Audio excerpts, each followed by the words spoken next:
चौरी बेल्हा महाविद्यालय पर अखिल भारतीय राष्ट्रीय हॉकी प्रतियोगिता का शुभारंभ बीएसएफ डीआईजी आरएस राम ने बढ़ाया खिलाड़ियों का उत्साह।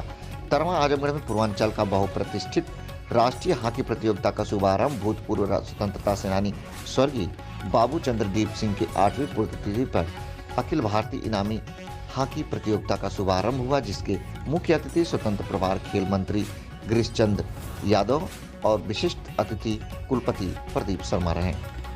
संवाददाता गणेश गुप्ता की रिपोर्ट। ठीक है, तो हम लोग भी तो काम करने हैं। तो काम करिए, आप अपना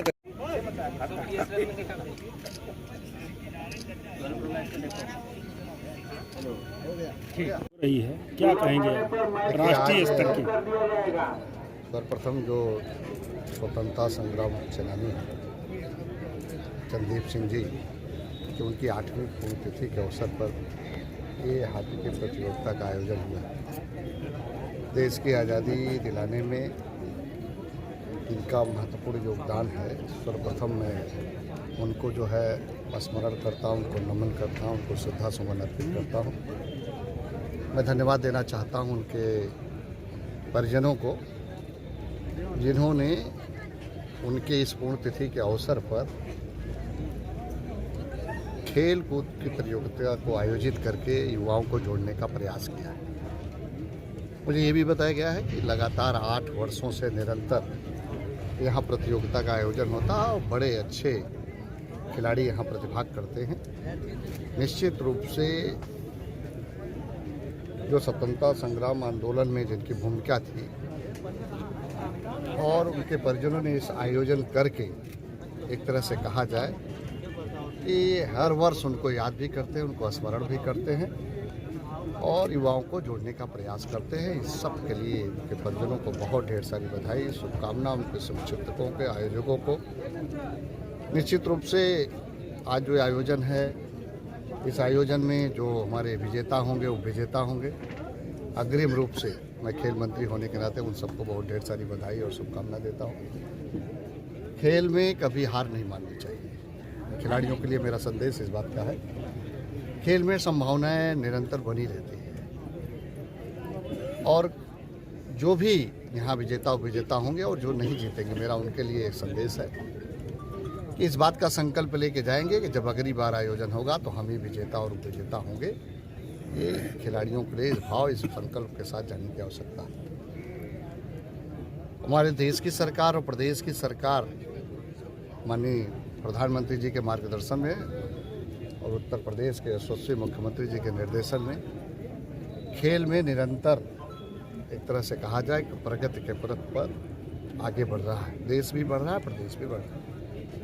मैं आप सबको इस बात का जिक्र करना चाहूँगा कि माननीय मुख्यमंत्री जी से प्रेरणा से हमारे जो ऐसे पदक विजेता खिलाड़ी थे पैरा ओलंपिक्स के, उनको सरकारी सेवा वेतन की कोई व्यवस्था नहीं थी, क्योंकि इसी देश में बिहार में था, पंजाब में था, हरियाणा में था, राजस्थान में था।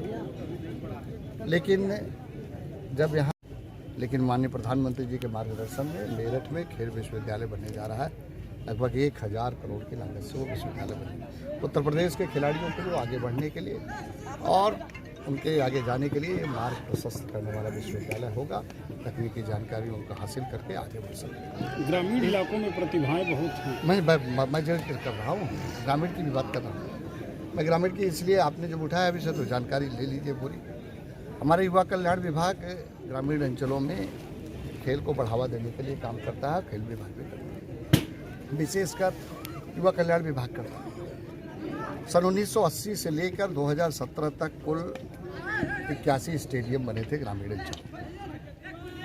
हमारी सरकार 2017 में बनी है। 2017 के बाद से लेकर खेलो इंडिया खेलों के तहत और माननीय मुख्यमंत्री जी की घोषणा के तहत कुल 41 स्टेडियम उत्तर प्रदेश में हमने बनाया। जबकि इसी वर्ष में 2017 से 22 के बीच में 2 वर्ष कोरोना कालखंड भी था। तो आप देख सकते हैं हमारी सरकार ग्रामीण में खेल को बढ़ावा देने के लिए कितनी गंभीर है, कितनी। अभी जो खेलो इंडिया खेलों की गाइडलाइन भारत सरकार की थी वो 2022 तक ही थी। अब उसको माननीय प्रधानमंत्री जी ने बढ़ाकर 2026 तक, 25 और 26 तक कर लिया। आने वाले दिनों में ग्रामीण अंचलों में खेल को बढ़ावा देने के लिए खेल की जो मूलभूत सुविधा इंफ्रास्ट्रक्चर चाय की गुमटी पर अपने जीवन यापन करने के लिए।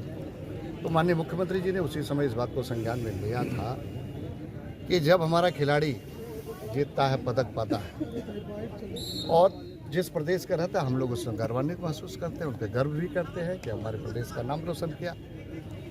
लेकिन उनके जीवन में संकट पैदा होता है कि उनके कैसे जीवन यापन कर सकें, इसलिए ऐसी कोई व्यवस्था होनी चाहिए। और उनकी प्रेरणा से हम लोगों ने इसको जो है उत्तर प्रदेश की कैबिनेट में ये प्रस्ताव लाया कि ऐसे पदक विजेता पैरा ओलंपिक्स को जो हमारे खिलाड़ी उनको राजपत्रित अधिकारी के पद पर हम उनकी नियुक्ति करेंगे। और उत्तर प्रदेश सरकार ने कैबिनेट की मंजूरी भी हो गई, उसका विज्ञापन भी निकल गया, लोगों ने आवेदन किया, 2 लोगों का चयन भी हो गया। एक ललित उपाध्याय डिप्टी एसपी के पद पर और एक विजय यादव जो है नायब तहसीलदार के पद पर चयन हो गया। अब इस तरह से आप देख सकते हैं कि हमारी सरकार कितनी संवेदनशील है खिलाड़ियों के प्रति जो है। और अब खिलाड़ियों में एक आस है, एक निश्चित रूप से खिलाड़ी को ये आशा लगी है कि ये सरकार जो है अच्छा काम करके खिलाड़ियों के जीवन में बदलाव लाए। अभी हम लोग इस बात पर भी पहल कर रहे हैं, विचार कर रहे हैं कि आने वाले दिनों में जो भी ऐसे प्राथमिक स्कूल के भी खेल हैं, इंटरमीडिएट कॉलेज के भी गेम हैं या अन्य का, तो जो खिलाड़ी को प्रमाण पत्र मिलता है उसको कोई काम नहीं आता। हम लोग ऐसी व्यवस्था पर विचार कर रहे हैं कि उनको जो है खेल विभाग के द्वारा प्रमाण पत्र दिया जाए, जिससे उनके जीवन में वो प्रमाण पत्र सहायक हो सके, उनको आगे बढ़ने में सहायक से। इस व्यवस्था को भी हम सुधार। अभी हमारा खेल विश्वविद्यालय बनने जा रहा है। आपको पता है कि उत्तर प्रदेश देश की आज़ादी के बाद जो है इतना बड़ा प्रदेश होने के बावजूद इसी क्रम में अपने मंच पर